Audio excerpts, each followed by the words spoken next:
June 10th, 2013, Los Angeles. The air inside the Memorial Sports Arena is electric. Sony's Andrew House walks onto that stage. The crowd is buzzing. Everyone knows something massive is about to happen. And then he says it. The PlayStation 4 will be available at $399.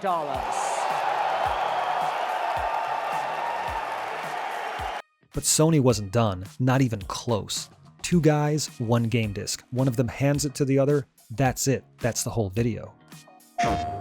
This is how you share your games on PS4. Thanks. PlayStation.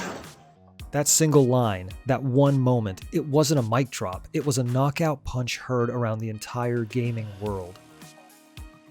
Sony didn't just announce a console. They buried their competition. They rewrote the entire story of a generation. This is E3 2013, the most dramatic showdown in gaming history, and this is how it all went down. To understand why that moment hit so hard, we need to go back, way back, to a war that had been raging for years.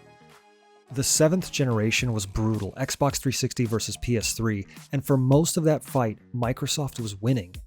The 360 launched a full year before the PS3. It was cheaper, Xbox Live was the best online service in gaming, Halo and Gears of War dominated the conversation. PlayStation 3? It launched at $599. That price became a meme overnight. Sony stumbled hard right out of the gate. They lost market share, they lost mind share, they lost the narrative. But here's the thing, Sony didn't quit. Slowly, they clawed their way back. Uncharted, God of War, The Last of Us, PlayStation exclusives started hitting different. The PS3 got cheaper, the library got stronger. By the end of the generation, Sony had nearly caught up in global sales. But still, heading into the next generation, the expectation was clear. Microsoft was going to win again. They had the momentum, they had the brand loyalty. Everyone assumed the Xbox One would dominate. And then Microsoft made one of the biggest mistakes in gaming history. May 21st, 2013, Microsoft holds their official Xbox One reveal. This is their moment, their chance to define the future. Gamers are hyped, the industry is watching. And what does Microsoft show them? TV, sports, fantasy football, Skype calls, voice commands, Kinect, more TV, more sports. Television, TV.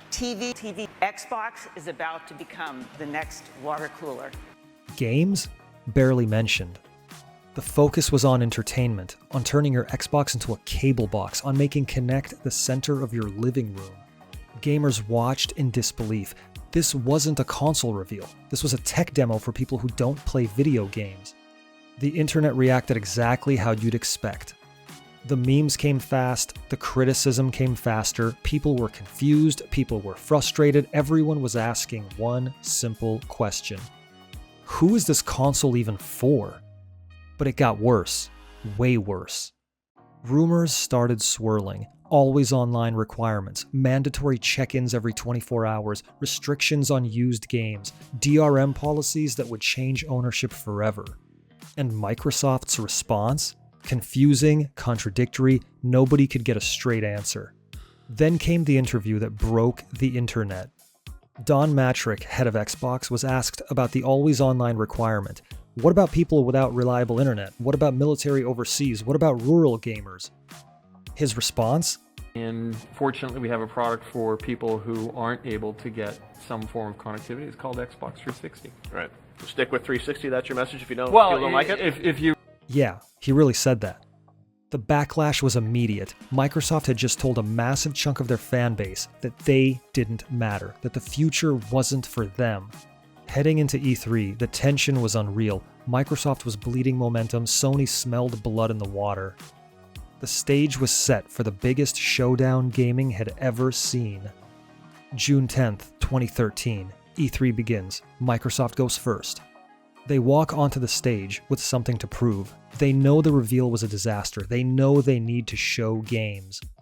And to be fair, they do. Killer Instinct, Forza, Titanfall, Dead Rising 3, solid lineup. But the damage was already done. Because then came the details. Xbox One would cost $499. Kinect was mandatory. You couldn't buy the console without it. The DRM policies were confirmed. You had to connect to the internet every 24 hours. Used games would be restricted. The crowd went quiet. Not just quiet, cold. Social media erupted, gaming forums melted down, hashtags started trending. Microsoft had just confirmed everyone's worst fears, and they did it at the biggest gaming event on the planet. The narrative locked in fast. Xbox One was the anti-consumer console, the Kinect tax, the always-online nightmare, $4.99 for restrictions you didn't ask for. Microsoft walked off thinking they'd shown a strong games lineup, but nobody was talking about the games. Everyone was talking about the policies. Everyone was talking about the price. Everyone was waiting to see what Sony would do. And Sony was about to deliver the greatest counterpunch in gaming history. Later that night, Sony takes to the stage.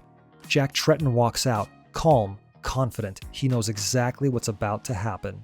The presentation starts strong. Games, lots of games, exclusives, third-party titles, everything gamers wanted to see. The crowd is into it, the energy is building, but everyone is waiting for two things: the price and the DRM. Sony plays it perfectly.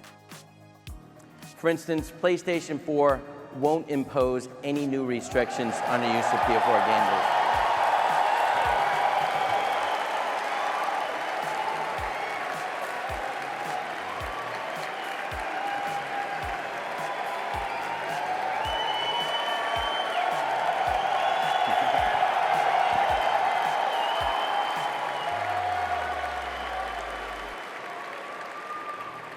Guess that's a good thing. The crowd erupts, the internet breaks. Sony just memed Microsoft into the ground on the biggest stage in gaming. And then comes the kill shot. PlayStation 4 will retail for $399. $399, $100 cheaper than Xbox One. No mandatory camera, no always online, no restrictions.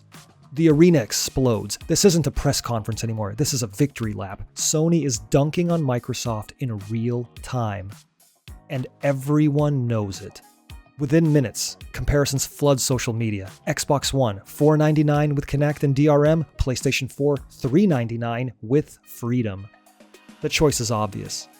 Pre-orders for PS4 skyrocket overnight. Amazon's bestseller list becomes a PlayStation takeover. Gaming outlets declare Sony the winner before E3 is even over. Microsoft had spent months building hype. Sony tore it all down in 15 minutes.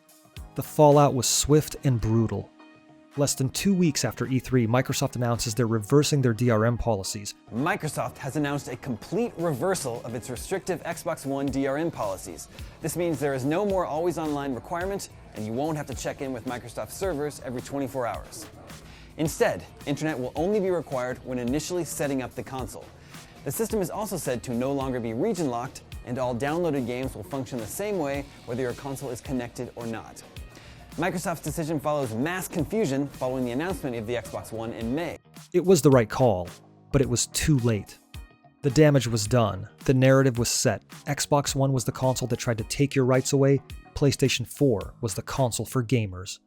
Don Matrick leaves Microsoft shortly after. He takes a job at Zynga, the Farmville company. It felt like the final chapter of a disaster story. Meanwhile, Sony rides the wave. PlayStation 4 launches in November 2013. It sells over 1 million units in the first 24 hours. The NPD Group has revealed the top 10 best-selling games in the United States for the month of January, and that the best-selling console was the PS4. Sony reports that the PS4 actually outsold the Xbox One by a 2-to-1 margin. By the end of the generation, PS4 outsells Xbox One by nearly 2-to-1 globally, over 117 million units versus around 50 million. The gap started at E3 2013. That one night determined the entire generation, and the effects are still being felt today. Microsoft learned hard lessons from the Xbox One era. They shifted strategies completely. Xbox Game Pass was born from that era, the focus on services over sales, the idea that you don't need to win the hardware race if you can win the subscription race. Phil Spencer took over. The messaging changed, the approach changed. Xbox Series X launched with a completely different philosophy. Player first, Game Pass at the center, no gimmicks, no restrictions. Would any of that have happened without E3 2013? Maybe not. Sony rode that momentum into a dominant position. the PS4 became the default console for an entire generation of gamers. It solidified PlayStation as the home of premium exclusives. It gave them the confidence to push even harder with PlayStation 5. But E3 2013 wasn't just about corporate strategy, it was about something deeper. It was about what gamers wanted. We didn't want our hobby turned into a surveillance box. We didn't want mandatory cameras watching our living rooms. We didn't want our ownership rights stripped away. And when Microsoft pushed all of that forward, we pushed back, hard. We voted with our wallets, we voted with our pre-orders, we made our voices heard louder than ever before. Sony listened, Microsoft learned, and the industry changed forever. E3 doesn't even exist anymore, not the way it used to. The conference we know is gone. But the memory of that night in June 2013, that lives on. Because it proved something important. In this industry, the fans still have power. Corporations can make plans, executives can draft strategies, but at the end of the day, gamers decide what wins. And on June 10th, 2013, gamers decided that PlayStation 4 was the future. $399, one video, one moment, and an entire generation was won. That's the power of E3 2013. That's why we still talk about it over a decade later. One night, two companies, and a knockout punch that echoed through the entire industry. Sony didn't just win a press conference that night, they won a generation.